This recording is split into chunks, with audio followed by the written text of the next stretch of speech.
ኣብ ትግራይ ዝዘነበ ሓያል በረድ ኣብ ልዕሊ ኣዝርእትን እንስሳታትን ከቢድ ዕንወት ኣብፅሕሎም። መንግስቲ ኣሜሪካ ኣብ ልዕሊ ትካላት ሃገረ ኢራን ዓብይ ዕንወት ኣካይዱ። ግብረ መልሲ ሃገረ ኢራን 3 ወታደራት ኣሜሪካ ቀቲሉ። ዝኸበርኩም ተኸታተልቲ ኣዶል ሾው ክሳዕ መወዳእታ ምሳና ፅንሑ። ድሕሪ እዛ ሓፃር መሰጋገሪት ክምለሰኩም እዩ።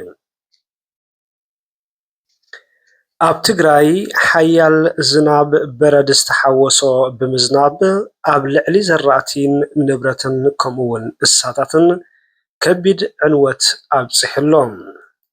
ኣብ ትግራይ ዝናብ ኣዝዩ ደንጊዩ ከም ዝፀንሐ ብዝተፈላለየ ሜዳታት ክሕበር እኮ እንተፀንሐ ሎሚ በቲ ዝዘነበ ሓያል በረድ ነተን ዕፉንን ማሸላን ቦቂለን ክፅበይዎን ዝፀንሑ ሓረስቶት ካብ ገፅ መሬት ኣጥፊእዎን ኣለዉ።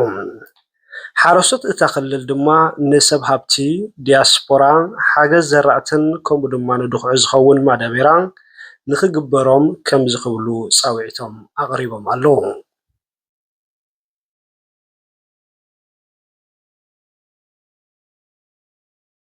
ኣብ ወረዳ ቀይሕ ተክሊ ጣብያ ዶክተር ኣታክልትን ገጽ ክምለስለይ ትዝርእይዎ ዘለኹም ኣብ ልዕሊ ዝራእቲ ኣብ ልዕሊ ህይወት እንስሳን ህይወት ሰብን ከምኡ ድማ ኣብ ልዕሊ ገዛውቲ ከቢድ ሓደጋ ዘስዓበ ከቢድ ሓደጋ ዘውደቀ በረድ ኢና ንርኢ ዘለና።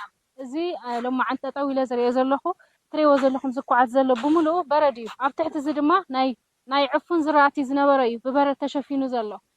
እቲ ዝኾነ ኮይኑ ኣሎ። ኣብዚ ሕዚ ሰዓት ግን እቶም ሓረስቶት ማዳበርያ ኣውፂኦም ዘርኢ ኣውፂኦም ንብዕራይ ተኻርዮም ተላፊኖም ዘሕረስዎ መሬት ኣብዚ ሕዚ ሰዓት በቲ በረድ ወይ ድማ በቲ ዝራእቲ ምኽሳር ጥራሕ ዘይኮነስ ነቲ ዝመፅእ ዘሎ በተን ተሪፈን ዘለዋ ክረምቲ ዘይምዝራእ እውን ካልኣይ ጉድኣትን ካልኣይ ሓደጋን ስለ ዝኾነ ኩልኹም ተጋሩን ፈተውቲ ተጋሩን ኣብ መላእ ዓለም ዘለኹ ገበር ሰናያት ዘርአን ማዳበርያን ህፁፅ ነዞም ሓረስቶት እዚኦም ክወሃብ ስለ ዘለዎ ኩልኻትኩም ኢደ ኢልኩም ናይ ዘርአን ማዳበርያን ኣቅርቦት ክትገብሩልና ብስም እቶም ሓረስቶት ፃውዒተይ ከቅርብ ፈቱ።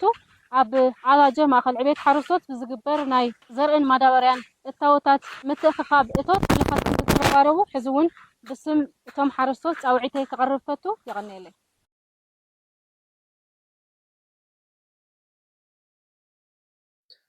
ኣብ ሃገራት እስያ ዝርከባ ማዓስከር ወታደራት ኣሜሪካ ኣብ መፃወድያ ኢራን ከም ዝኣተዋ ማዕከናት ዓለም ይገልፃ ኣለዋ።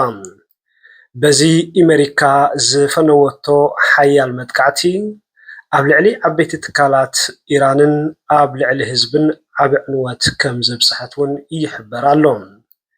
ነዚ ግብረ መልሲ ዝሃበት ሃገረ ኢራን ኣብ ሃገራት ኣዕራብ ዝርከባ ብርክት ዝበላ ማዓስከር ወታደራት ኣሜሪካ ከቢድ ክሳራ ኣብ ልዕሊ ንብረትን ሰብን ከም ዘብፅሐት እውን ተሓቢሩ።